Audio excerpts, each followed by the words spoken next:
আম আদমি পার্টির তরফ থেকে আজকে সকালে যে বিদায়ী মুখ্যমন্ত্রী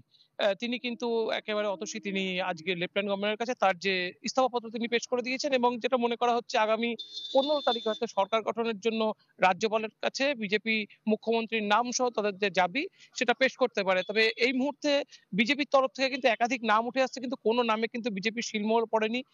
তবে যেটা মনে করা হচ্ছে যে একেবারে নরেন্দ্র মোদী মার্কিন যুক্তরাষ্ট্র থেকে ১৩ তারিখ ১৪ তারিখের পর ফেরার পর অর্থাৎ ১৩ তারিখের বৈঠক তারপর ১৪ তারিখে তিনি ফিরবেন। তারপরে ১৫ তারিখে একেবারে তার সম্মতি নিয়েই কিন্তু বিজেপির কে মুখ্যমন্ত্রী হতে চলেছে দিল্লির পরবর্তী কালে কে গদিতে বসবে সেটাই কিন্তু চূড়ান্ত হতে চলেছে। তবে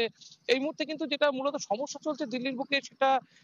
ইন্ডিয়া জোটের মধ্যে যে তাদের যে সমস্যা সেটা কিন্তু অনেক বেশি তীব্রতর হয়েছে এবং সেটা নিয়ে কিন্তু এখন জলঘোলা চলছে। আপের মধ্যেও কিন্তু অনেক বেশি বৈঠক চলছে যে তাদের কোথায়, কোথায় ফল্ট ছিল সেগুলো কিন্তু আজ আপ দিনভর আপের কেন্দ্রীয় কমিটির যে বৈঠক সেটা তারা সেরেছে এবং ইন্ডিয়া জোটের যারা অ্যালায়েন্স নেতা অর্থাৎ যদি আপনি দেখেন একেবারে কাশ্মীরের ফারুক আব্দুল্লাহ, ওমর আব্দুল্লাহ থেকে শুরু করে পশ্চিমবঙ্গের মমতা বন্দ্যোপাধ্যায় একেবারে তারা প্রত্যেকেই কিন্তু ইন্ডিয়া জোটের আবার বৈঠকের যে দাবি সেটা কিন্তু আজকে আবার অনেকটাই জোরালো করেছে। কারণ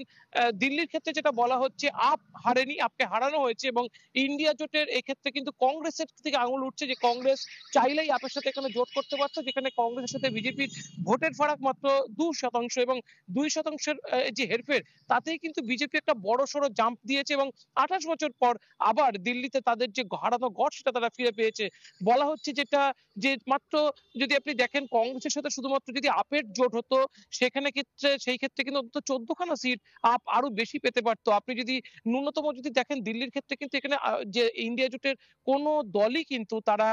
কোন আসন ছাড়তে রাজি হয়নি এবং সেক্ষেত্রে যদি আপনি দেখেন বসপা থেকে শুরু করে সপা এবং বাম দলগুলো বা আপনি যদি এনসিপি কে দেখেন প্রত্যেকেই কিন্তু এই যে দিল্লির যে আসনগুলো প্রত্যেক আসনে তারা প্রার্থী দিয়েছে এবং যার ফলে এখানে কিন্তু বিজেপি একটা ব্যাপক সুবিধা লাভ করেছে। এমনকি এআইএমএম মিম আসাদুদ্দিন ওয়াইসির দল তিনিও যদি আপনি দেখেন তারও দল কিন্তু একেবারে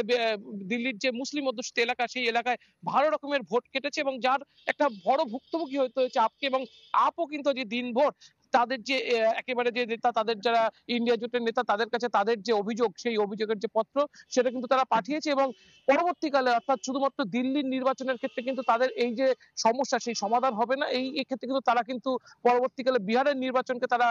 সামনে রাখছে। বিহারের নির্বাচন ৯ মাস পর এবং বিহারের নির্বাচনের আগে কিন্তু বলা হচ্ছে যে ইন্ডিয়া জোটের একাধিক বৈঠক হবে সেখানে ইন্ডিয়া জোট ক্ষেত্রে যেভাবে ২০২৪ সালের লোকসভা নির্বাচনে তারা একত্রিত হয়ে নির্বাচন করেছিল এবং সেক্ষেত্রে বিজেপিকে বড়সড় ধাক্কা দিতে তারা সমর্থ হচ্ছিল। সেক্ষেত্রে দিল্লি নির্বাচনের পরে কিন্তু একটা সর্বভারতীয় প্রেক্ষাপটে একটা প্রশ্ন উঠে গেল যে এই মুহূর্তে বিরোধী শূন্য হয়ে পড়েছে কিনা বিরোধীরা যে বিরোধীরা এই মুহূর্তে তারা বিভিন্ন রাজ্যে রাজ্যে যে আঞ্চলিক দলগুলো সেই আঞ্চলিক দলগুলোর অবস্থান ঠিক কতটা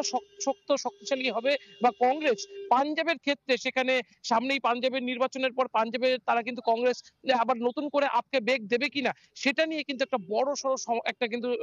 এখন একটা জটিলতা তৈরি হয়েছে বলে ইন্ডিয়া জোটের নিজেদের অভ্যন্তরীণ জটিলতা সেটা যেরকম বৃদ্ধি পেয়েছে পাশাপাশি এখন কিন্তু বিজেপির একটা সুখকর সময় বলা যেতে পারে কারণ বিজেপির এই মুহূর্তে একাধিক মুখ্যমন্ত্রীর মুখ উঠে আসছে। সেক্ষেত্রে কাকে তারা মুখ্যমন্ত্রী করবে সেই নিয়েও কিন্তু তাদের মধ্যে একটা